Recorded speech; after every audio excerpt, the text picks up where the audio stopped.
Aqui vai uma charada. O que é o que é? Muda pessoas, move nações, transforma personalidades e leva sociedades inteiras ao delírio. E com certeza você já correu muito atrás dele. O amor? O sexo? As guerras? Não. O nome disso é dinheiro. Amor é outra coisa. Ah, o dinheiro. Talvez um dos principais temas da humanidade. Não temos como fugir. Nascer custa, comer custa, viver custa, esse vídeo custa, cada segundo da sua existência é precificado. Até pra morrer deixamos dívidas numa última despedida na terra do dinheiro. E aí, suave tá rico? Estamos aqui mais uma vez reunidos para falar de estética, dinheiro e ficção. Um combinado social delirante, porque é ele quem manda e nós só obedecemos. Mamon, o deus dinheiro, representa o terceiro pecado, a ganância, a avareza, o anticristo, o devorador de alma, um dos 7 príncipes do inferno e calma. A gente não pode começar o vídeo já viajando tanto. Para poder chegar na financiarização do mundo, nos dias de hoje, e na destruição que NFTs, criptomoedas e inteligência artificial estão ocasionando com a humanização do dinheiro, chegou a hora de falar de estética do dinheiro, construção dos desejos e como a arte é usada nesse negócio. Bom vídeo pra você, fica até o final porque deu muito trabalho pra preparar esse episódio e é aquilo, né? Tempo é dinheiro, então esperamos que use o seu da melhor maneira e boa viagem. O dinheiro é, infelizmente, um elemento definidor dos grandes rumos da história do mundo. É aquele que faz funcionar uma sociedade e se faz medida da pirâmide de hierarquias que regula as classes e a mantém em determinado funcionamento. Hoje nosso episódio vai começar a partir da primeira moeda moderna, ou pelo menos aquela que parece com as nossas, a redondinha de metal. Estamos na Lídia, entre os anos de 640 e 630 a.C., onde hoje é a região da Turquia, e vivemos aquela que é chamada a primeira revolução monetária. Na Lídia, a moeda era chamada stater, e era reconhecida por seu peso, diversidade e figuras impressas, ou um emblema de quem emitiu a moeda, ou uma cabeça de leão. E como é a Lídia que emitia o dinheiro, ela coincidentemente ou não ficou muito rica, e dali nasceram os primeiros comércios, lojas e, é claro, os bordéis. Porque tão antigo quanto o dinheiro é o sádico poder de comprar outros corpos com esse dinheiro. Outra coisa muito antiga também é o imposto. Em Atenas, Grécia, 575 a.C., por exemplo, o governo já cobrava taxas pela circulação, pelo lucro e pela cunhagem do dinheiro. O dracma, uma moeda conhecida pela carinha de coruja, que era feita em sua maioria por nobres ou comerciantes para facilitar suas trocas e que deixava seu pedacinho para o governo. Então, com Alexandre o Grande, o dinheiro ganha outro valor ainda mais complexo: propaganda. Pensa comigo, já que aquilo ia rodar por todo o império e até onde constam os estudos históricos, não havia Instagram e TikTok nessa época, por que não colocar a sua carinha na moeda? Os imperadores romanos, durante todo o império, imprimiam seus rostos em moedas tanto quanto faziam estátuas de si. Dali pra frente, líderes do mundo todo usarão do dinheiro como maneira de comunicar quem ou quais valores estão no poder da nação. E há a melhor maneira de afirmar seu poder do que imprimir sua fuça numa moeda? A arte moeda era uma combinação que viralizava. Com a queda do Império Romano, ali pelos anos de 400 d.C., a moeda também caiu em desuso. Como não havia um governo centralizado para garantir a emissão das moedas, como o comércio internacional estava enfraquecido com o fim do Império, não houve novas cunhagens de moeda por muito tempo. Quando adentramos aquilo que convencionamos chamar de Idade Média, ali pelos anos de 500 até 1300, temos um tempo marcado ainda mais por revoltas e ainda mais guerras. Além, é claro, da diminuição demográfica causada por doenças, explosão da fome, da cólera. E isso gerou um rombo no cofre dos reis também. E o dinheiro, como moeda física, continuou sendo deixado de lado até o século XIII, quando aí sim passamos a viver aquilo que foi chamado de ressurgimento do dinheiro. O cenário de destruição desembocava na necessidade de reconstruir as cidades, e as novas cidades precisavam de dinheiro para construir praças, fortes, muralhas, hospitais e até a igreja, que até aquele período condenava a usura, ou a cobrança de juros e lucro em cima de um produto. Mas até ela percebe que precisaria do din-din para financiar suas luxuosas catedrais que garantiriam o poder. A solução para atender essa crescente demanda foi a cobrança de novos impostos apenas dos mais pobres, acentuando a desigualdade social. E com isso, também cresceu muito nesse período os pequenos comerciantes, os donos das companhias de ofício, que nasceriam dali para frente como uma nova classe social nascida da mudança do dinheiro, a burguesia. Num primeiro momento, esses comerciantes ainda eram ligados ao valor moral cristão do dinheiro e à usura, e como a cobrança e o empréstimo eram considerados pecado, as corporações de ofício estipulavam o chamado justo preço, combatia lucros abusivos e coisa e tal. Com o tempo, porém, esses antigos usurários, não confundir com usuários, passam a acumular cada vez mais dinheiro e, mesmo mal vistos pela igreja, fundam suas primeiras companhias de crédito e tornam-se os primeiros banqueiros da história. A mentalidade religiosa, então, entrava em crise, e esse conservadorismo da igreja desempenhava um papel determinante no período, pois afinal, quem dava as cartas na Idade Média também era a igreja católica, e se ela condenasse o dinheiro, ferrou. Diante dessas circunstâncias, a necessidade de dinheiro era inevitável, e a igreja já não conseguia fugir do debate, e passa, a partir do século XV, tolerar o empréstimo a juros com certos limites. Talvez eles tenham trocado uma ideia com Deus no Zap e ele aprovou as contas com restrições. Vai saber. Sei lá. Mas o fato é que o dinheiro passa a ter um caráter ambíguo nesse momento. Ele é necessário para a subsistência, mas é ele quem mantém o luxo, que se antes era condenável, agora passa a ser desejável, inclusive pela própria cristandade. Por isso, não à toa e nem por um acaso, Max Weber escreve A Ética Protestante e o Espírito do Capitalismo, para datar esse novo comportamento moral à frente do dinheiro. Com essa nova religião surgindo, o cristianismo ficava em xeque. Uma ideia de que através do dinheiro viria a salvação, e que o trabalho e a riqueza são formas de se recompensar e chegar próximo de Deus. Então, o espírito do capitalismo também é uma ética, um modo de agir, mas o título do livro teria soado um pouco sem graça se tivesse chamado A Ética do Capitalismo, porque já sabemos aqui, a estética do discurso importa muito na venda do seu livro. Tá aí a semente da ideia atual da economia capitalista, um período que nem à toa nem por um acaso, também gerou grandes transformações para a arte europeia. Os mecenas, da nova burguesia, agora conseguiam financiar artistas para pintar os seus interesses. Sim, porque se antes a maioria das obras eram financiadas só pela igreja e serviam como instrumento de adoração religiosa, com o surgimento desses mecenas, os artistas produziam não apenas artes para homenagear os deuses do céu, mas também para agradar os poderosos da terra. Com a reforma protestante ganhando força na Europa, a igreja precisava de novas formas de reforçar poder e autoridade. Foi nesse contexto que nasceu, por exemplo, a arte barroca. O barroco é, ao mesmo tempo, a arte da época da Contra-Reforma, que era capaz de captar as incoerências e os extremos contrastes da época, mas também era a arte da Contra-Reforma, a arte que as instituições poderosas da época usavam para defender os seus valores, reafirmar os seus poderes, sendo esse o primeiro grande movimento artístico que surgiu depois que o capitalismo mercantil e as grandes colônias estavam bem estabelecidas.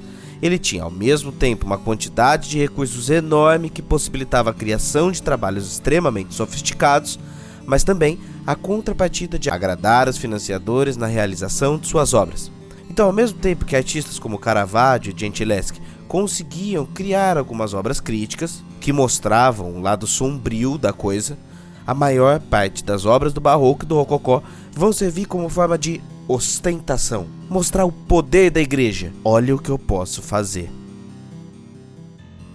Uma forma de arte ainda mais rebuscada, cheia de trilili, que trocando em miúdos significa pura ostentação.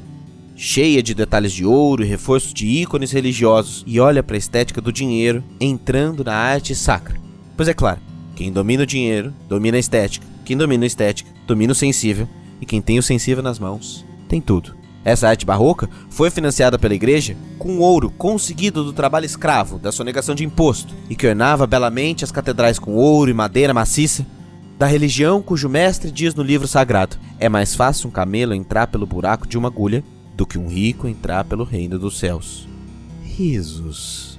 Na ideologia capitalista dali pra frente, o dinheiro passa a ser de fato a mola mestra, única e determinante. A partir de agora, o dinheiro começa a possibilitar novos horizontes, de um mundo totalmente monetizado. Daqui pra frente, o tempo passa a representar o dinheiro, e burgueses não tinham tempo a perder.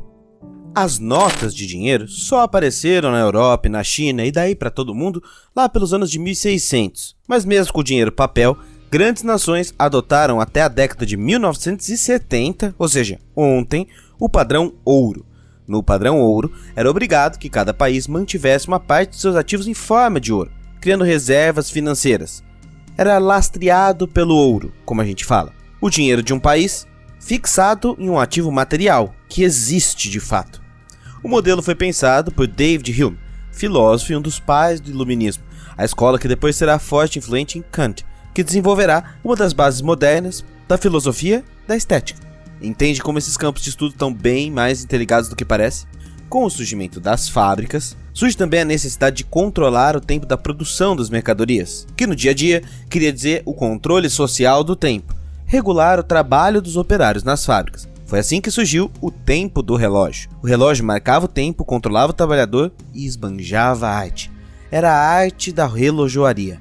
E agora a gente vai parar um pouco para pensar. Você consegue perceber já na introdução como o valor do dinheiro é social e relativo. Qualquer objeto material pode desempenhar a função de dinheiro desde que assim seja considerado socialmente. Isso porque dinheiro e moeda parecem sinônimos, mas não são. Moeda é qualquer coisa com características garantidas para transações comerciais. Dinheiro é uma moeda formatada e com garantia atestada por uma grande instituição financeira. Então, se qualquer objeto material pode desempenhar a função do dinheiro desde que assim seja aceito socialmente, é necessário olhar para outro lugar, a semiótica do dinheiro. Ou seja, se é por meio dos signos ou dos seus significantes que as coisas existem, como se dá a conquista e a sedução do dinheiro na construção dos desejos das pessoas? Calma, vamos de novo que eu sei que vai dar uma complicadinha agora. O dinheiro é uma metáfora, uma coisa que significa outra, certo? Dinheiro não é apenas moeda, cheque, nota, crédito, ouro, pix ou saldo no banco. E o meu ponto é que todas as noções dos sujeitos modernos, como trabalho, moral, ganância, inveja, pátria, enfim, tudo passa por como a economia molda os valores. O dinheiro é uma metáfora material das nossas hierarquias sociais. Por exemplo, para esse cara barbudo aqui, um tal de Karl Marx, abre aspas, o dinheiro é o alcoviteiro entre a necessidade e o objeto, entre a vida e o meio de vida do homem. Nota rápida. Alcoviteiro, em outras palavras, é proxeneta. Proxeneta, em outras palavras, é cafetão. Aquele que procura e administra clientes para uma prostituta. Diz Marx, se por intermédio do dinheiro consigo tudo que o coração humano deseja, não possuo eu todas as capacidades humanas? Meu dinheiro não transforma, portanto, todas as minhas incapacidades no seu contrário? Se o dinheiro é o vínculo que me liga à vida humana, que liga a sociedade a mim, que me liga a natureza ao homem, não é o dinheiro também o vínculo de todos os vínculos? Não pode atar e desatar todos os laços? Não é ele, por isso, também o meio universal de separação? Quer dizer, a mentalidade do momento histórico altera a concepção de dinheiro e vice-versa. No momento que tratamos até aqui no vídeo, a ideologia dominante se dava a partir da unificação total. Fronteiras delimitadas, Estado centralizado, liderado por um rei, uma visão de mundo individualista e controle total da economia. E isso também moldava os tipos de sujeito que era possível ser, as profissões, as ideias, as tecnologias. E isso se estenderá para toda a experiência humana. O dinheiro determina o comportamento social que determina o dinheiro como um loop. Tudo aquilo que fazemos a partir do dinheiro se justifica pelo seu valor estético ou a sua significação simbólica. Eu poderia passar o vídeo todo citando exemplos para lhe mostrar como o valor do dinheiro é social e relativo, e qualquer objeto material pode desempenhar a função de dinheiro desde que assim seja considerado. Na cadeia, cigarro é dinheiro de troca. Os desejos se moldam de acordo com as oportunidades. Pense, por exemplo, que o diamante não tinha nenhum valor antes do marketing, e só aconteceu depois da descoberta de toneladas da joia na África do Sul, a partir de muito sangue, massacre e perseguição. Era necessário então dar vazão a esse mercado e criar um desejo pelas joias. Os diamantes tinham pouco valor intrínseco. Seu preço dependia quase inteiramente da escassez do cristal no mercado. Com isso, surgiu a De Beers Consolidated Mines, em 1870, que veio se tornar uma das grandes mineradoras de diamante do mundo até hoje por um motivo. Ela inventou uma campanha de marketing para convencer que o diamante é raro, por isso é caro. Durante décadas, essa ideia foi cultivada na cultura pop. E o verso "Diamantes são eternos", que virou música, e o slogan "Diamante, o melhor amigo das mulheres", eternizado na voz de Marilyn Monroe, era o marketing que tornava o diamante o grande ó do borogodó do momento. Mais uma vez, o dinheiro moldou comportamentos. Sob um olhar estético, o dinheiro é um catalisador de desejos e afetos, no sentido de que não há como não se afetar por ele e não produzir sentimentos a partir disso. O dinheiro possui em si mesmo uma estética particular. Estética, como já tratamos em vários episódios dessa série, é por definição um inconsciente do fazer, ou seja, das maneiras de organizar o sensível, os modos de dar a entender, de dar a ver, de construir visibilidade ou tirar a visibilidade. E o dinheiro, portanto, tanto como o dinheiro em si, tanto como símbolo, regula a construção da realidade que nos inserimos, o império da matéria. No capitalismo, a produção de uma estética própria é fundamental e cumpre dois papéis. Um deles é de educar a sociedade e moldar o mundo, e o outro é de criar um jogo de esconde-esconde, um esconder pela estética, uma romantização via mercado que abarca tudo que vê pela frente. Como assim? Bom, hoje a embaixadora global da De Beers é a Lupita Nyong'o, porque né? Agora é 2023, as representações são diferentes, as representatividades têm mercado, os ídolos mudaram, mas a grana ocupa tudo, camarada. A moeda, fazendo papel de mediador universal no sistema do capitalismo tardio, precisa do marketing. Por isso, a cultura está a serviço do dinheiro. O capitalismo tardio depende de uma lógica cultural para funcionar. Depende de uma sociedade lotada de imagens voltadas para o consumo, de arte, símbolos e significantes voltados para mais e mais e mais produtos, para alimentar um comportamento. Desse modo, a arma da publicidade, por exemplo, é usada os interesses estéticos, da arte, da propaganda, para reforçar estereótipos nocivos de publicidade de grandes empresas. É inserir no cotidiano o caráter corrosivo do grande capital e acabar com a força da arte. Na primeira metade do século XX, nos Estados Unidos, a produção em massa de bens de consumo precisava ser exportada. O cinema e a indústria fonográfica eram ótimas maneiras de vender um manual American Way of Life para o mundo, uma dinheirização da vida na cultura. E você sabia que o nosso governo brasileiro já efetivou tratados de comércio com os Estados Unidos, trocando café por filme hollywoodiano? Pois é, o acordo vira-lata chamado Tratado do Comércio de 1935 trocava filme por café. Olha que vantajoso, hein? Café por dinheiro? Não. Café por enlatado de propaganda norte-americana. Não faz sentido? É loucura? Mas é o que é. É o poder do mais forte no campo do dinheiro. Por isso, produtos culturais são tanto base de lucro como superestrutura. Na medida que eles próprios geram lucro, mas produzem significados e desejos nos sujeitos ao longo do tempo. Naquilo que Frederick Jameson vai chamar de cultura do dinheiro, quando os imaginários de mundo são reduzidos a ideias globalizantes de consumo. A cultura do dinheiro há um certo esforço na venda ideológica de um sistema inevitável, onde abre aspas, periferia e centro mundial se dão as mãos, não se permitindo uma imaginação, abre aspas, futuros possíveis fora do capitalismo. É daqui também que vem a ideia de realismo capitalista, que emerge a partir dessa frase, passa por Zizek, Ballard, Mark Fisher, pelo próprio Jameson e que eu nunca encontro autoria, que é mais fácil imaginar o fim do mundo do que o fim do capitalismo. Uma ideia de que a nossa percepção da realidade está tão domesticada que não conseguimos mais exercer a imaginação política para enxergar alternativas ao mundo como está. Só que agora com um porém mais cruel. Durante quase 2 milênios o dinheiro não evoluiu. Assim, ele variou nas formas que circulava, de acordo com período e região, mas não houve avanço conceitual, que só aconteceu com a chamada financeirização do dinheiro. Depois da financiarização do dinheiro, vivemos um momento além. A pergunta agora é, e se coisificássemos o próprio dinheiro? E se o dinheiro virasse ele próprio um ativo de desejo através da moeda? Como é que é? Calma, vamos de novo por partes.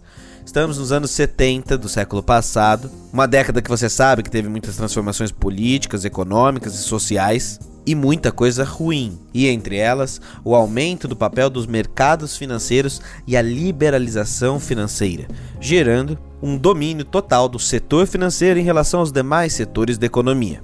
É o período da financeirização, e o que isso quer dizer? Que o mundo financeiro, de investimentos e de especulação, dominado pela bolsa de valores, passa a tomar espaço na economia e no dia a dia das pessoas. Nesse tipo de capital, há um descolamento entre os problemas reais e o foco total de gerar lucro e maximizar retornos financeiros, custe o que custar. De acordo com David Harvey, em A Loucura da Razão Econômica, e isso vem com a mudança da aparência. Abandonar o padrão ouro simbolicamente era mudar a essência da aparência do dinheiro, que agora ficaria dissimulada no digital, no papel. Se antes, com o padrão ouro, o dinheiro ainda tinha algum resquício de ligação com a pessoa, a mercadoria ou a sociedade e estava lastreado em algum fundo palpável, a partir do período do padrão dólar, Harvey mostra uma contradição incontornável do sistema, permitindo que a circulação de capital financeiro extrapolasse em tudo sem respeitar as limitações físicas do mundo e a acumulação exacerbada e exponencial de capital. Por isso esse sistema toda hora gera crises. é uma incapacidade de recircular o capital de forma eficaz. Com a financiarização, as pessoas vão se afastando cada vez mais do dinheiro em si mesmo. A economia vai se tornando um grande esquemão financeiro. No mundo do dinheiro digital, escalamos a outro nível o valor do dinheiro como símbolo, cada vez mais distante da realidade das pessoas, dos problemas do mundo e cada vez mais próximo da especulação. Parece natural para mim e para você, mas pensa um pouco olhando de fora o que é isso. Isso literalmente define qual será a sua posição social ou os benefícios e prejuízos que você pode ou não ter na sua vida. Depois de 2000 anos, a moeda enquanto objeto material utilizado como mediação virou coisa rara. Aquilo que chamamos de elo entre o objeto e o comprador se transformou num digital, num virtual, num imaginado daquilo que já era um símbolo imaginado. Esse impacto do distanciamento do dinheiro pode produzir, para muitos autores, um descontrole, já que as decisões financeiras já não se importam mais com o mundo real. O nosso presente é caracterizado por essa fusão entre cultura e economia. Isso forma um tal hiperconsumidor, e como diria Guy Debord, uma sociedade do espetáculo, onde cada um está preso em consumir a própria identidade. Veja, por exemplo, aqui no YouTube, esse vídeo. Você já notou que dentro de uma bolha os canais seguem mais ou menos o mesmo número de tempo, de estética, de fórmula? Por que isso acontece? Porque, ao contrário do que parece, a forma de monetizar aqui dentro não é livre. Há um determinismo da plataforma de privilegiar certos tipos de vídeo e certos tipos de metragem e estilo para certos tipos de nicho. Isso é uma metáfora da vida sobre o capitalismo. Você é livre para ser o que quiser, desde que me consuma exatamente como eu disser. Nós não percebemos, mas muito do que pensamos passa muito menos pela razão do que por motivos inconscientes como esse. É um consumo frenético das nossas identidades. Design, gadgets, jogos, modas, decorações, memes, não importa da tribo que você seja, temos o produto perfeito para você. É o que Gilles Lipovetsky vai chamar de capitalismo artista, onde a estética, a criatividade e o design têm dois objetivos: lucro desenfreado e autopropaganda. Toda hora, novas necessidades sendo criadas para alimentar outras necessidades e assim por diante, num loop infinito de lançamentos inéditos iguais aos de semana passada. É preciso consumir na sociedade do muito. Tudo é feito para o choque visual, provocação, escalada da violência. E a cada semana, novas ostentações, especulações, metaversos, inteligências artificiais, NFTs ou qualquer outra coisa muito espetacular até a próxima semana. Eu compro, logo existo. Diria Cildo Meirelles, a arte é prostituta. Ela está onde o dinheiro está. Ideias como essas são intrínsecas no trabalho de Cildo Meirelles, um artista brasileiro incrível, que entre 70 e 75 produziu uma série de trabalhos que imprimiam frases consideradas subversivas em cédulas de dinheiro e garrafas de Coca-Cola, que tem um ótimo nome: Inserções em Circuitos Ideológicos, que começou com a pergunta quem matou Herzog, e que chama atenção principalmente pelo tal zero cruzeiro, quando o artista fabricou o seu próprio dinheiro. Ele imprimia gravuras no tamanho de cédulas verdadeiras, mas com interferências perturbadoras, provocativas. E note bem, dinheiro é isso: circuito ideológico, circuito de ideias, um local de inserir ideologias em nota. Tanto que inserir coisas dentro da ideologia nota é crime, ou seria arte. E essa é a provocação de Cildo Meirelles: zero cruzeiros, emissão ilimitada, sem escassez. Qual deveria ser o seu valor de troca? Zero promessa, zero lastro, zero troca. Dinheiro é combinado social. As notas de Cildo Meirelles hoje têm muito mais valor financeiro do que qualquer nota de papel. Qual o valor da grana, se não o circuito ideológico nela inserido? Há poucos anos, Cildo renovou sua obra. E agora pergunta nas notas: quem matou Marielle? Esta é a Girl with Balloon, uma obra do consagrado artista Banksy, que foi vendida por 1 milhão de euros e... Oh não, a obra está se autodestruindo. O que aconteceu? Banksy assumiu a autoria, destruiu a sua obra e passou a chamá-la de O Amor Está no Lixo. E adivinhe, a obra triturada foi vendida pouco depois por mais de 25 milhões de dólares. Banksy é um autor que tenta revelar o poder social e cultural do dinheiro por meio da arte.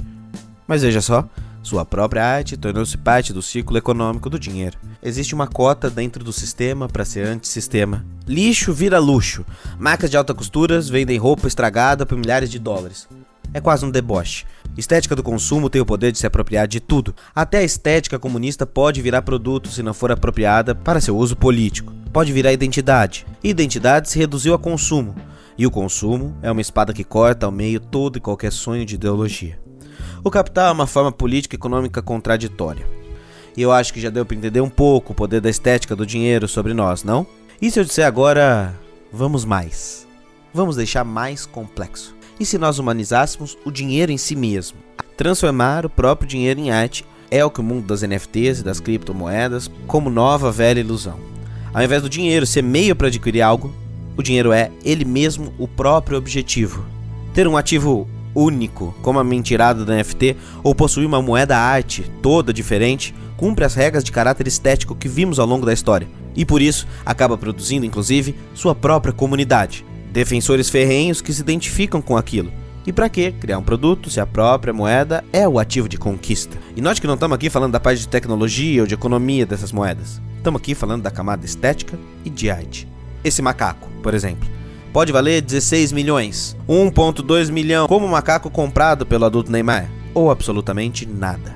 Desde que ele compõe uma comunidade suficiente de idiotas para acreditar em seu valor, tá valendo. Ótimo lugar para lavar dinheiro e fazer especulação em cima de sonho. Essas tecnologias nos obrigam a repensar as maneiras como vemos originalidade e plágio na arte também. São muitos casos de artistas que tiveram suas obras vendidas como NFT sem autorização, por exemplo, depois da morte. Como o caso da artista King Han, que foi monetizada, transformada em dinheiro, mesmo sem querer, mesmo sem saber, por não ter sido avisada.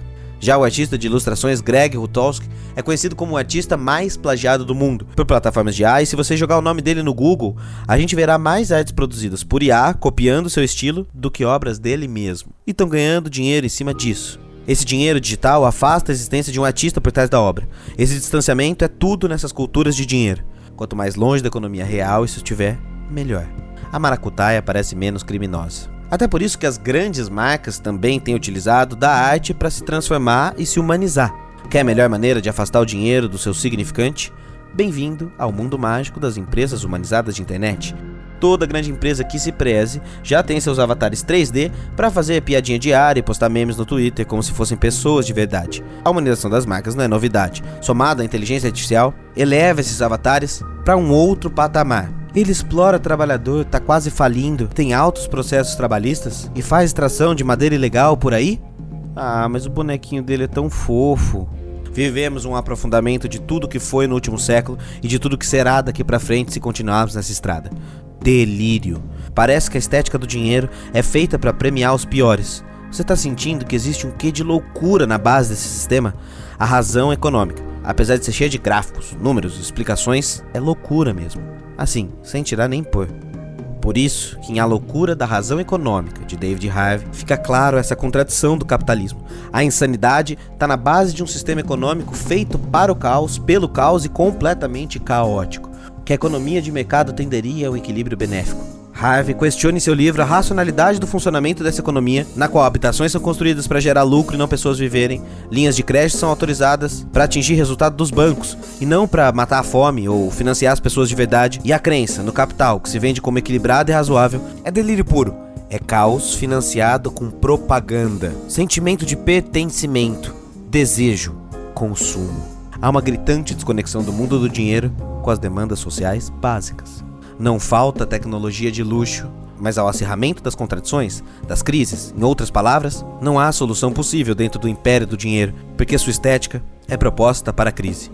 Não tem resultado diferente, com o mesmo processo, sendo maquiados de novos modelos. Por isso entender essa estética do dinheiro é fundamental. Um caminho para treinar novas imaginações políticas. Porque você consegue perceber como toda essa ação de consumo é para tirar do dinheiro sua forma material e transformá-lo no campo das emoções. É impossível descolar o capitalismo da sua formidável máquina de criação de desejos e subjetividades. Então, pro episódio 2 dessa série precisamos falar nele, nos desejos. Mas calma, não sai desse vídeo ainda.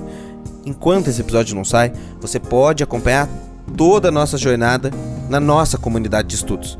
Nós estamos há meses montando um acervo material sobre estética que vai além do YouTube. E são literalmente horas de conteúdo exclusivo. Então, se quiser aprofundar, entre na nossa comunidade. Porque, infelizmente, a ironia é grande e mesmo quem critica está preso na sociedade do dinheiro. E ainda precisa disso para sobreviver. Então, é melhor ser mais honesto, transparente e aberto com quem nos assiste. E sabe que o nosso trabalho sério tem custo e que o estudo da estética vale aprofundamento e é algo muito sério. Mas se não puder, fica o convite para os 5 episódios que já estão abertos aqui no YouTube. Conta para mim nos comentários. Quais são os caminhos de curto prazo, atenção, curto prazo, para a continuidade dessa luta. Vamos conversar, nos encontramos toda segunda e quinta nas lives. E veja, agora temos um portal para tocar fogo nos algoritmos e você ser avisado sempre dos nossos vídeos. Normose.co. Normose.co é o nosso site. Entra lá que você vai ver várias novidades. A gente já vai conversar cada vez mais sobre elas. É nóis e falou!